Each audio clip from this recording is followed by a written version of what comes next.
Hola a todos y todas y bienvenidos a una nueva edición de Alerta Congreso. Como ya es costumbre y tradición, estamos con Rodolfo Reina de Observatorio Legal. Hola Rodolfo. Hola David y hola a todos los amigos de Epicentro. A ver, Rodolfo, en esta ocasión vamos a comentar el tema del que se ha estado hablando mucho en estos días porque surgen una serie de interpretaciones distintas e incluso contradictorias, ¿no? Básicamente sobre el artículo 117 de la Constitución. El fiscal de la Nación ha presentado denuncia constitucional contra Dina Boluarte por el caso Rolex, ¿no? Por el presunto delito de cohecho, o sea, por haber recibido las joyas y los relojes en calidad de soborno a cambio de entregar presupuesto público para la gestión del señor Wilfredo Escorima, del gobernador regional de Ayacucho. Ahora, el gobierno afirma que no debió presentar la denuncia constitucional el fiscal de la Nación porque la protección del artículo 117 impide incluso que se le investigue o impediría incluso que se le investigue a la presidenta. Sin embargo, está el precedente de Pedro Castillo, contra quien Patricia Benavides presentó una denuncia constitucional ante el Congreso que fue celebrada por los mismos que hoy dicen que no se puede hacer lo mismo contra Dina Boluarte. Entonces, mi primera pregunta es, ¿cómo se debe interpretar el artículo 117 de la Constitución?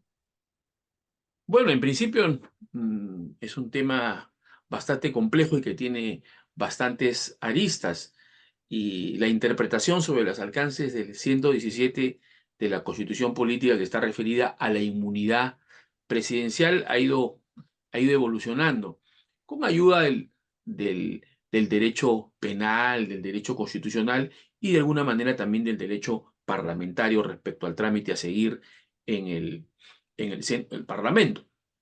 Yo creo que si nosotros queremos un poco ilustrar cómo iba evolucionando la interpretación sobre los alcances de la inmunidad presidencial, eh, en primer lugar creo que había una interpretación de la inmunidad presidencial un poco de manera absoluta, ¿no? Que no permitía inclusive que pueda adelantarse ningún tipo de investigación fiscal al presidente de la República, salvo los delitos previstos y autorizados en el artículo 117 de la Constitución Política.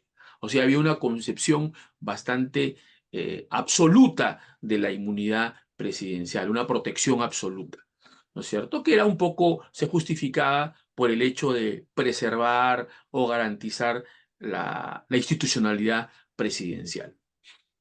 Sin duda, esta interpretación absoluta, sumamente proteccionista de los alcances de la inmunidad presidencial ha ido evolucionando. Luego también se entendió como que la inmunidad presidencial no abarcaba, no protegía las investigaciones que podía adelantar la Fiscalía de la Nación, especialmente las investigaciones preliminares que dispone la Fiscalía de la Nación y eventualmente podría formular una denuncia constitucional ante el Parlamento para que éste evalúe la misma. Sin duda, ahí entraría en conflicto con el artículo 117 y la lógica era que esa denuncia constitucional que llegaba al Parlamento quedaba un poco suspendida en stand-by hasta que el presidente de la República culmine su mandato. ¿No es cierto? Esa es la segunda interpretación, que permite que, que el fiscal de nación pueda adelantar investigaciones preliminares, tal como ocurrió con Pedro Castillo y como Ujú. está ocurriendo ahora con la presidenta de la República, Dina Boluarte. O sea, sí podía adelantar las investigaciones y llegar hasta la denuncia constitucional. Y ya en el Parlamento quedaría en stand-by o suspendida o archivada provisionalmente en tanto no, en tanto esté en pleno ejercicio de su mandato el presidente de la República. Sin embargo, también hay que mencionar algunos matices también sobre estos alcances del artículo 117 de la Constitución Política referida a la inmunidad presidencial. En primer lugar, en el año 2006, la Defensoría del Pueblo presentó un proyecto de ley que quiso también interpretar o establecer los alcances de la inmunidad presidencial. Y creo que un rasgo importante de ese proyecto de ley y que lo puso al debate y que lamentablemente no se debatió en el Parlamento en esa época, es que la inmunidad presidencial no alcanza a los delitos ajenos a la función presidencial. Vale decir que la inmunidad presidencial del artículo 117 solo protege las supuestas imputaciones de contenido penal relacionadas con el ejercicio funcionarial de presidente de la República, no aquellos imputaciones de carácter penal no relacionadas con el ejercicio presidencial, vale decir la comisión de delitos comunes o delitos funcionariales que se hicieron por el ejercicio de otro cargo público, pero no el de presidente de la República. Por ejemplo, en el caso específico de Dina Boluarte, por ejemplo, las imputaciones, o las imputaciones y las investigaciones a que en sede fiscal se le está haciendo por su participación en la recaudación de fondos del Ujú. Partido Perú Libre, digamos.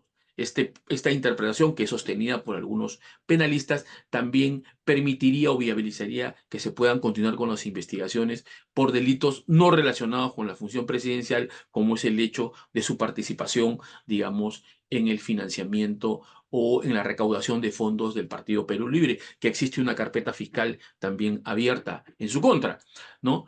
Luego también otro hito importante dentro de esta interpretación sobre los alcances del artículo 117 de la Constitución Política es que ésta se circunscribe a las imputaciones de carácter penal, vale decir, a las denuncias constitucionales de carácter penal que puedan realizarse a la presidenta de la República. Vale decir que esta inmunidad presidencial del artículo 117 solo está referida, esta protección procesal solamente está referida a los delitos, a las imputaciones de carácter penal vinculadas a la función presidencial. Es decir, se excluye el otro supuesto de juicio político, que son las denuncias por infracciones constitucionales.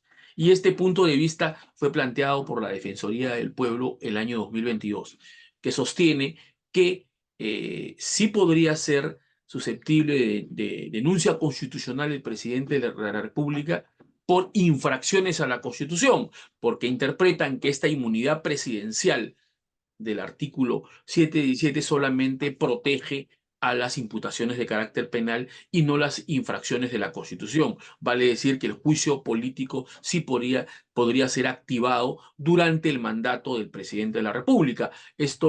Esta interpretación o este criterio de interpretación fue plasmado en un informe defensorial de la Adjuntía de Derechos Constitucionales en el año 2022 por la Defensoría del Pueblo. Es un poco el Ujú. panorama de las interpretaciones que están en juego, que conjugan puntos de vista constitucionales, procesales, penales y de temas parlamentarios. Sí, quiero hacerte una pregunta, porque, digamos, lo que se está haciendo con la interpretación del 117 es separar dos momentos, ¿no? La investigación y la acusación. Entonces, en lo que la mayoría está de acuerdo es que sí se puede investigar. Del precedente del expresidente Pedro Castillo deja claro que se puede, pero no acusar.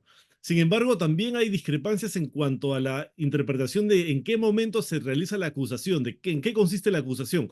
Por ejemplo, escuché a la ministra de Vivienda, Jania Pérez de Cuellar, decir que lo que ha hecho el fiscal de la Nación presentando la denuncia constitucional es acusar a la presidenta Dina Boluarte y que eso ya no se puede. Si bien se podría investigar, lo que ha hecho él ha sido acusar y que de eso sí está protegida la presidenta. Entonces te pregunto, ¿en qué momento se realiza la acusación en todo este procedimiento? Por ejemplo, podemos usar el caso de Pedro Castillo para explicar hasta dónde llegó y hasta dónde puede llegar la investigación dentro del Congreso.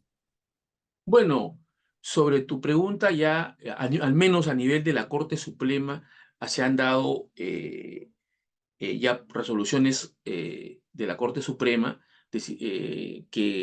respecto a las investigaciones seguidas a Pedro Castillo, donde han establecido los parámetros y los alcances de la inmunidad presidencial.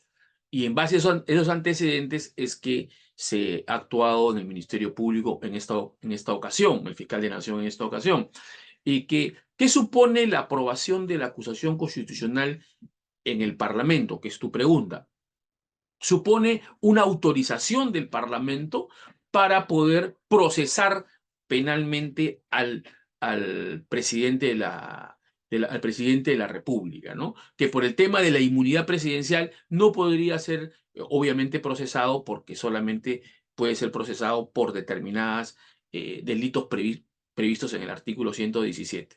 Entonces, Lo que en esa ocasión dijo la Corte Suprema es que el antejuicio y la aprobación de la acusación o formalización de causa, como se usa en las resoluciones del Parlamento, supone la autorización para que el fiscal de la Nación formalice investigación preparatoria.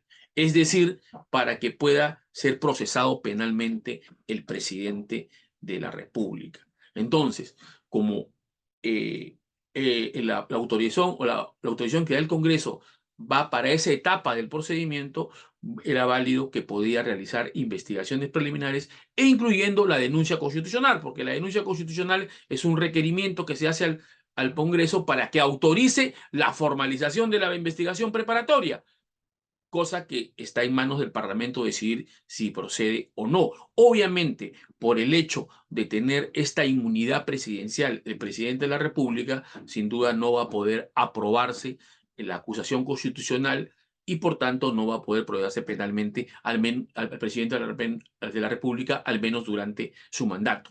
O sea, a eso se refiere la acusación, es autorización para formalizar la investigación preparatoria. Y quizás aquí detenernos un poquito en el sentido de un poco describir de manera genérica cuáles son las etapas del proceso penal. El proceso penal tiene una investigación preliminar, tiene la formalización de la investigación preparatoria, tiene la etapa intermedia que es de acusación, cuando formula recién la acusación el Ministerio Público, tiene la etapa de control de acusación, el juicio oral y sentencia. Entonces, según las sentencias de la Corte Suprema, ha entendido que la participación del Congreso para autorizar procesar penalmente no solamente al presidente de la República, sino a los altos funcionarios previstos en el artículo 99, significa una autorización para que el fiscal de la Nación, en este caso, formalice investigación preparatoria, ¿no es cierto?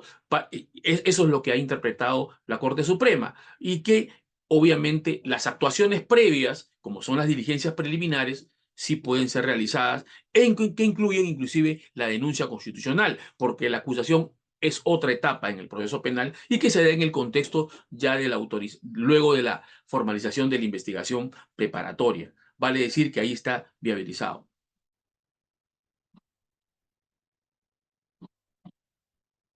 Ya, tenía el micro apagado. En el caso de Pedro Castillo, por ejemplo, esto llegó a la Subcomisión de Acusaciones Constitucionales como ahora, ¿no? Que en teoría está ahí, a pesar de que todavía no han dado cuenta en la comisión de que eso ha llegado desde la Fiscalía, la denuncia contra Dina Boluarte. En el caso de Castillo llegó ahí y se tramitó hasta qué punto, ¿qué pasó?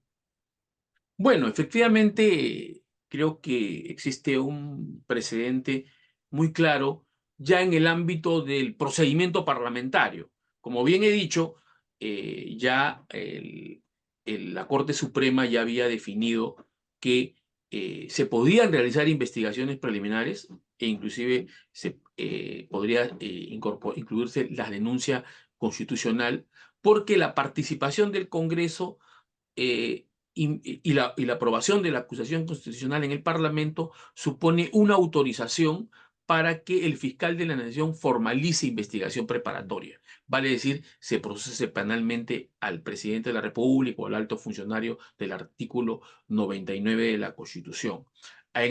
Autorizaba a esa etapa de la investigación. Entonces, obviamente, en la medida que el presidente de la República no puede ser acusado durante su mandato, es que esa autorización no podía darse dentro del procedimiento parlamentario.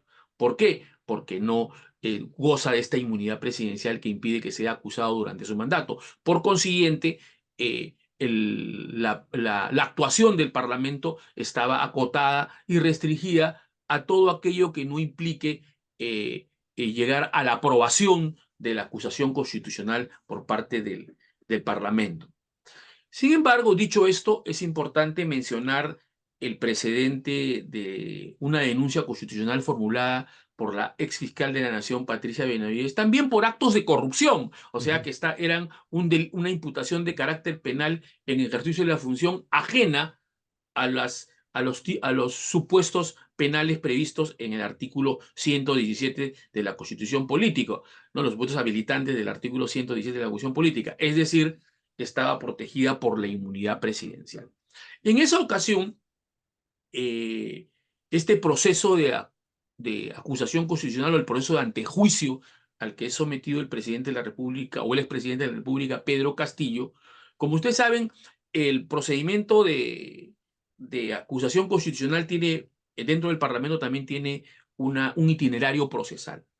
El primero de ellos es recibir la denuncia constitucional, que en esa ocasión se hizo la denuncia contra Pedro Castillo por actos de corrupción y de otros ministros de Estado, cuando estaba durante el mandato en ejercicio Pedro Castillo, el mandato presidencial. ¿Y qué hizo la Subcomisión de Acusaciones Constitucionales, que estaba presidida en ese momento por la congresista Lady Gamones y que creo que igualmente está presidida Sí. actualmente por la misma congresista? En esa ocasión se hizo como corresponde a este itinerario procesal de las denuncias constitucionales de contenido penal, se, eh, se hizo un informe de calificación. Informe de calificación, ¿no es cierto?, que declaró procedente la acusación, la denuncia constitucional contra Pedro Castillo por delitos de corrupción.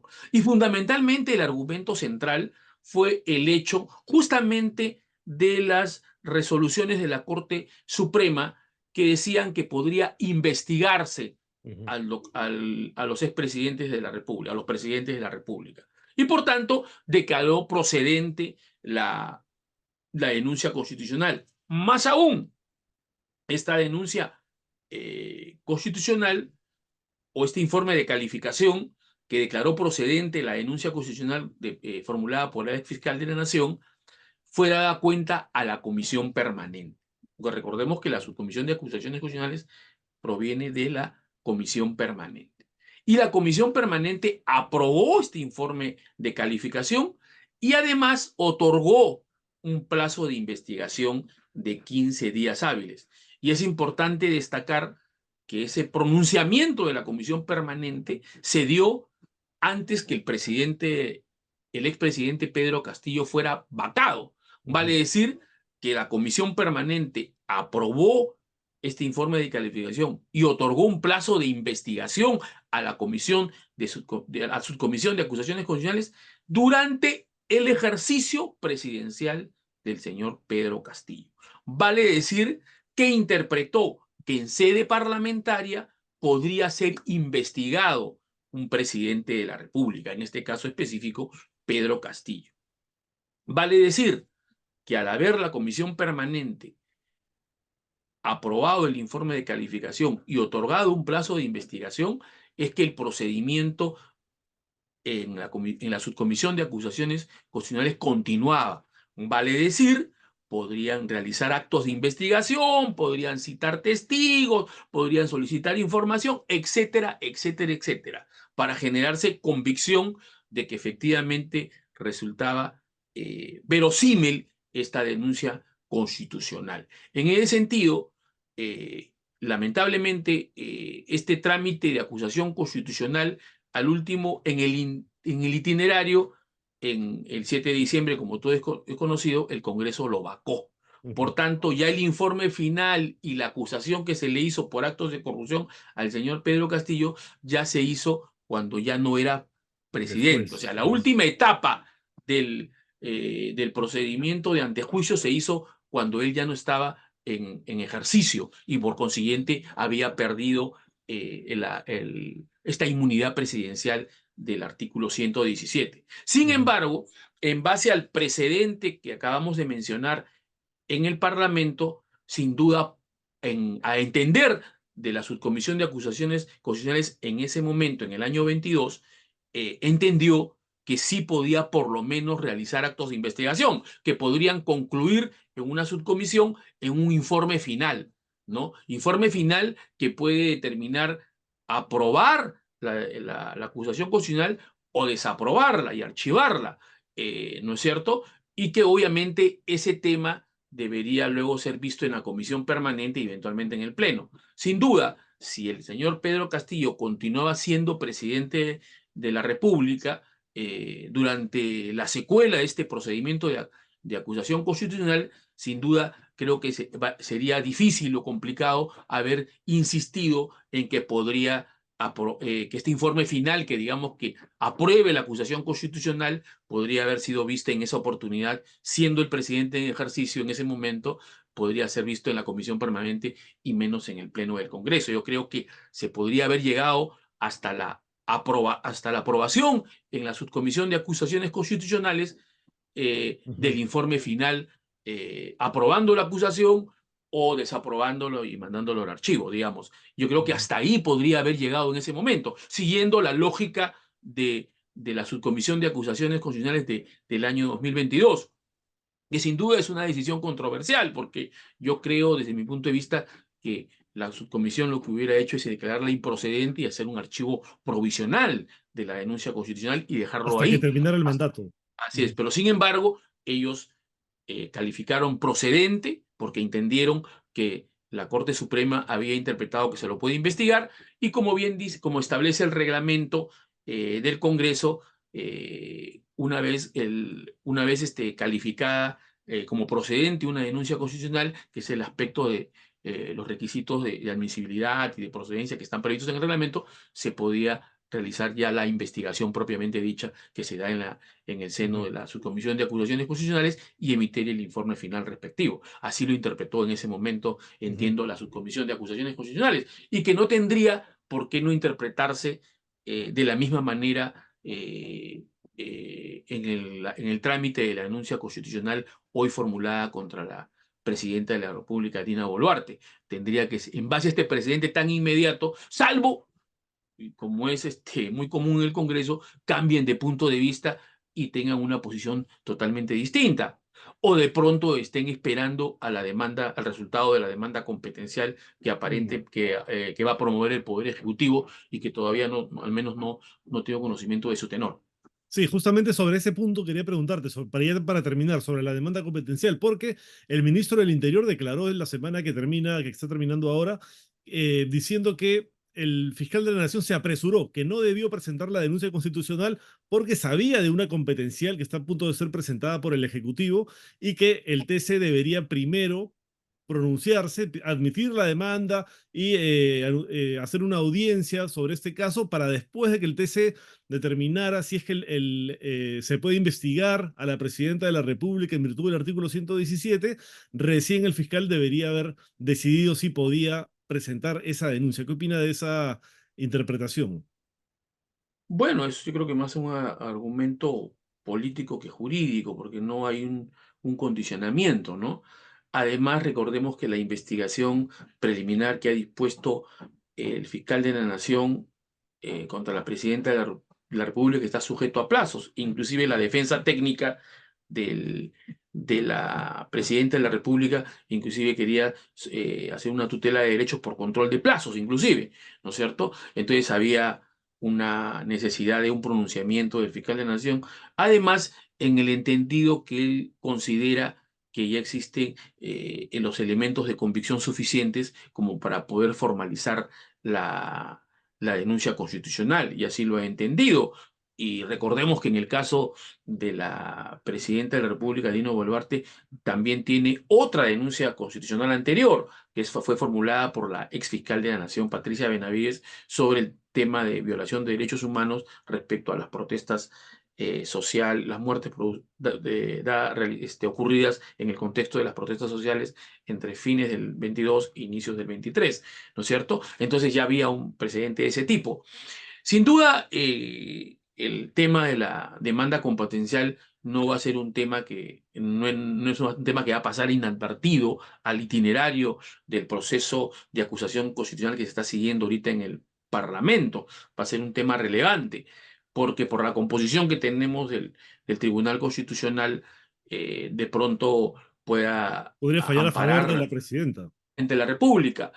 Hoy no sabemos todavía con claridad las pretensiones de la demanda competencial, porque hasta el momento se ha hecho público solamente la resolución ministerial que autoriza a presentar una demanda competencial contra el Ministerio Público y el Poder Judicial. Digamos, técnicamente o procesalmente no está involucrado hasta el momento el Congreso de la República, ¿no es Ujú, cierto? Que ya tiene la denuncia constitucional en ciernes, la tiene ya la tiene y por tanto le va a dar el trámite que corresponda, ¿no es cierto? Entonces yo creo que sin duda este tema de la demanda competencial nos plantea una serie de reflexiones.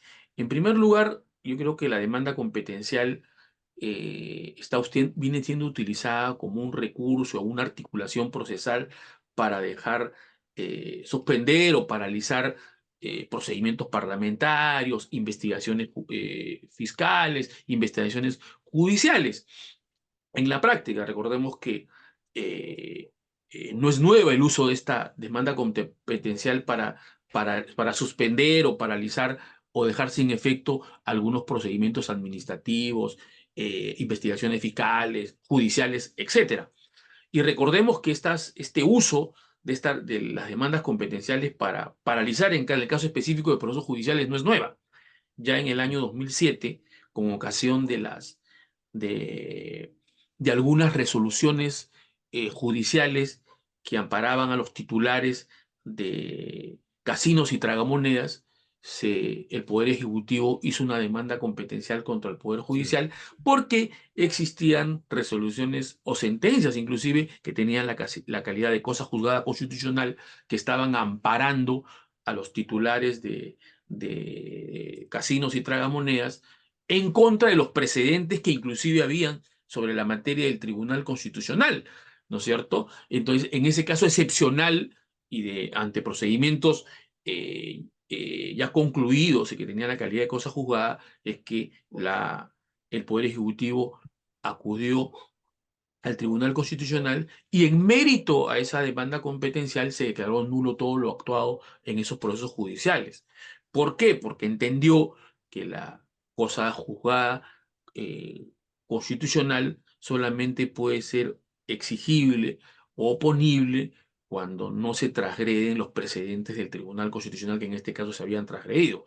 Pero era un tema excepcional, era un tema ante procesos judiciales ya culminados. En este caso estamos utilizando estas demandas competenciales para procesos judiciales en trámite, inclusive en el caso de los dos integrantes de la Junta Nacional de Justicia, ¿no es cierto? Ujú. Entonces creo yo que eso va a ser siempre controversial y vamos a ver qué nos plantea el Tribunal Constitucional respecto a este conflicto de competencia, qué establecerá o ratificará o no los criterios que la Corte Suprema tiene sobre los alcances del artículo 117 de la Constitución política, ¿no? Yo creo que Ujú. eso va a ser importante de todas maneras, ¿no? Aunque no creo que sea parte, no creo que el tribunal sea parte de los criterios que ya ha establecido la Corte Suprema, aunque, bueno, en este tribunal también, por la composición que tiene y las características que tiene,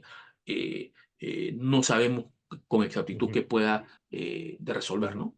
Bueno, en el caso de la investigación contra la presidenta por el tema de los Rolex, ¿no? El cohecho que ha denunciado el fiscal de la Nación, quien tiene la sartén por el mango ahora son sus aliados, justamente, ¿no? El Congreso por un lado y el TC, así que podría ser un blindaje desde cualquiera de los dos o desde ambos, pero vamos a ver qué sucede, sobre todo en esta semana que ya vamos a saber en el Congreso qué va a pasar con esta denuncia constitucional que debería entrar por lo menos a la subcomisión de acusaciones constitucionales para ver qué van a hacer con ella y si van a seguir el precedente de Pedro Castillo o no.